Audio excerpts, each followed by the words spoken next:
que tu as une idée du Rodrigue accompli? À quoi ressemble le Rodrigue accompli ou tu en as absolument aucune idée? Alors, le Rodrigue accompli, pour moi, j'ai une idée qui. C'est pas une idée, c'est une émotion. C'est-à-dire, je sens au fond de moi, j'ai des sensations parfois de ce que pourrait ressentir un Rodrigue accompli. Voilà. Plus qu'un programme qui est très précis. Le Rodrigue accompli, pour moi, c'est un Rodrigue qui se sent débarrassé de la friction à produire de la valeur. C'est-à-dire qu'il est focus, toute son énergie est focus sur sa créativité, focus sur sa valeur ajoutée, ce qui le rend singulier, ce qui donne de la valeur à ce qu'il fait, ce qui permet de le différencier, ce qui permet de faire qu'il apporte quelque chose, qu'il contribue au bien-être des autres, de lui-même, etc. Mais dans le passage à l'acte, en fait, c'est très fluide. Et ça, c'est rendu fluide par sa maîtrise et la complète intégration de la tech dans sa vie, ce que j'appelle la tech positive. Un peu comme euh, j'ai une idée d'un business, au lieu de prendre 4 mois à le mettre en place, de chercher des ressources, des moyens, ben en fait, dans l'après-midi, le business, il est lancé. Et il commence déjà à produire de la valeur pour l'humanité. Et comment on fait ça? Ben avec la tech. Voilà, c'est ça, le Rodrigue accompli, il maîtrise la tech au point d'être capable d'avoir cette fluidité entre, dès que quelque chose se produit comme une valeur en lui, il puisse l'emmener dans le monde de façon très fluide comme ça. Et donc cette sensation que ça donne, c'est une sensation de fluidité absolue dans le fait de délivrer sa valeur dans le monde. Voilà, c'est ça le Rodrigue accompli.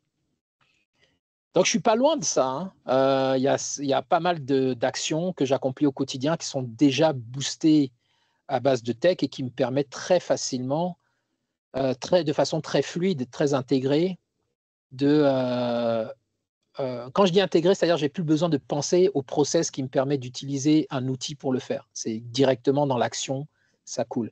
Par exemple, le matin quand je vais marcher, j'ai pas besoin de me poser la question le soir quand je veux savoir est-ce que j'étais dans ma zone quand j'ai couru, est-ce que j'étais dans la bonne zone de respiration, est-ce que j'ai fait beaucoup d'efforts ou pas. J'ai pas besoin de friction pour ça.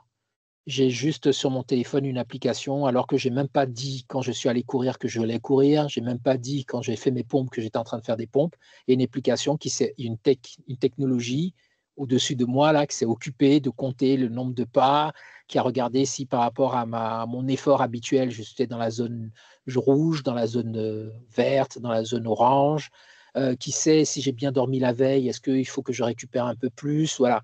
J'ai de la tech qui s'occupe de ça. Donc, j'ai déjà de la fluidité, on va dire, dans la gestion de mon suivi médical, qui sait si au niveau cardiaque, ça se passe bien pour moi actuellement, au niveau de la tension, du stress, tout ça, ça se gère de façon tout à fait intégrée et fluide. Quand je dois répondre à un appel d'offres, là aussi, j'ai intégré maintenant dans mon process de l'IA, avec qui je vais brainstormer en marchant le matin. En arrivant, il a déjà pris des notes et je vais pouvoir directement générer des mind maps et puis avancer moi déjà dans mes réflexions avec ça. Et puis directement ensuite envoyer une petite vidéo. Là aussi, ça se fait avec des outils tech à mon client pour lui décrire un peu le cahier des charges, comment on va faire. Et puis il a son PDF avec. Donc j'ai déjà intégré toutes ces choses-là.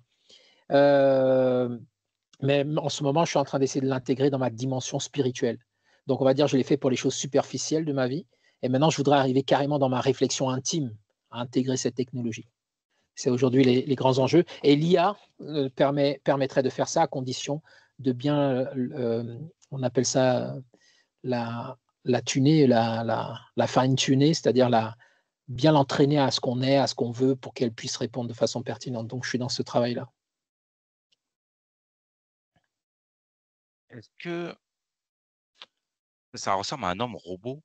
Est-ce que quel est l'homme robot que créer Elon Musk? Est-ce que ça ressemble à ça ou Ah ouais, quel- ouais, ouais. Souvent, ça peut faire penser à ça quand on n'a pas, quand on s'éloigne en fait de l'aspect très concret de la chose. Je donne un exemple pour montrer la différence. Aujourd'hui, quand je veux aller voir un client, je prends une voiture, un véhicule à moteur. Ok.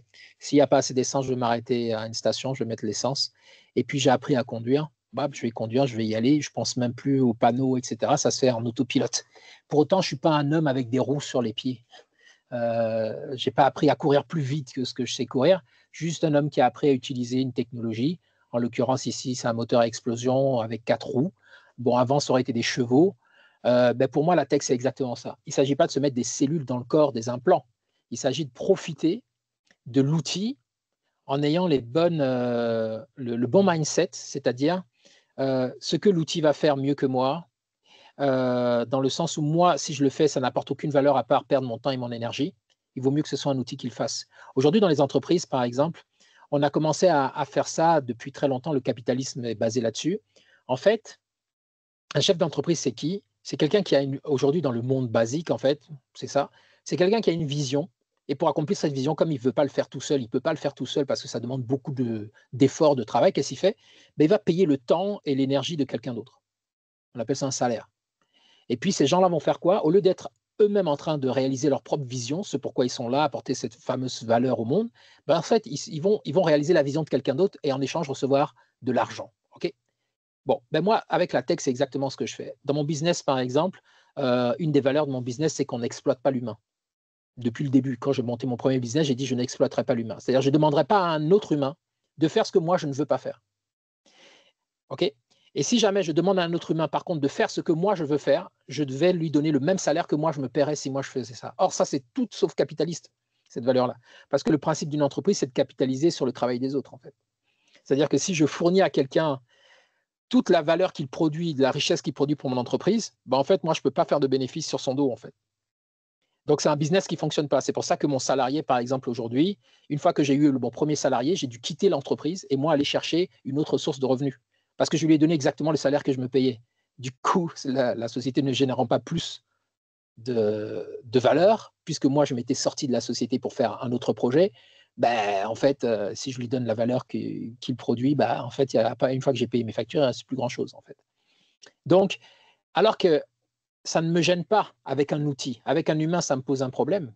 Un être vivant, ça me pose un problème de capitaliser sur lui et de ne pas lui donner la valeur de ce qu'il produit. Mais un outil qui est fait pour ça, comme une pelle ou un tractopelle, je n'ai pas de problème éthique par rapport à ça. Donc aujourd'hui, je pourrais être à la tête de 3, 4, 5 business qui sont exécutés d'un point de vue opérationnel avec des IA, avec des agents. Ça ne me poserait aucun problème de m'enrichir. Donc actuellement, je suis un entrepreneur pauvre parce que je n'arrivais pas, en l'état actuel des technologies, à pouvoir passer le scale de me résoudre éthiquement à faire travailler d'autres personnes à ma place et à les payer moins cher pour capitaliser sur leur dos. Maintenant, avec l'IA, par exemple, c'est quelque chose que je vais faire. Pourtant, je ne vais pas me mettre des implants. Voilà, ce n'est pas moi qui vais m'augmenter moi-même pour faire tout ce que doit faire ça. Je vais juste le confier à d'autres outils. Par contre, l'intelligence de ces outils, c'est moi qui vais les entraîner, c'est moi qui vais leur donner mon éthique, c'est moi qui vais les contrôler, etc., pour qu'ils travaillent avec mes valeurs. Mais c'est ça l'idée. La différence entre Musk, c'est que Musk il part du principe que, en tant qu'être humain, en fait, on n'a pas de valeur en soi et que même on est en deçà de ce qu'on devrait être. Et donc, il faut nous augmenter. C'est le principe, en fait, de ce courant de pensée là, qui est derrière tous ces boss de la tech. Attends, je te dis ça tout de suite, ça, le terme m'échappe.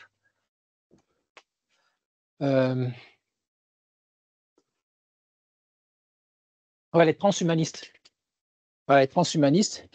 Donc le transhumanisme, en fait, le principe, c'est de dire, en fait, l'être humain, en fait, c'est un être qui est faillible, qui est fragile, qui n'est pas fini. Comme on est le fait d'un hasard, ces gens-là pensent qu'on est le fait du hasard.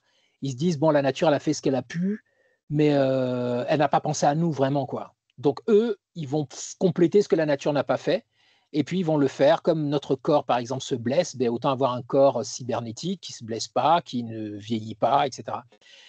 Moi, je ne partage pas cette idée-là parce que cette idée-là part du principe que la valeur d'un être humain, c'est la performance. C'est le fait d'accomplir des choses. Moi, je pars du principe que la valeur d'un être humain, c'est d'être. Et donc, à partir de ce moment-là, s'il est, comme j'ai dit, il est là pour une bonne raison, c'est à lui de la trouver, mais une fois qu'il l'a trouvée, la valeur qu'il va apporter, elle est liée à ce qu'il est.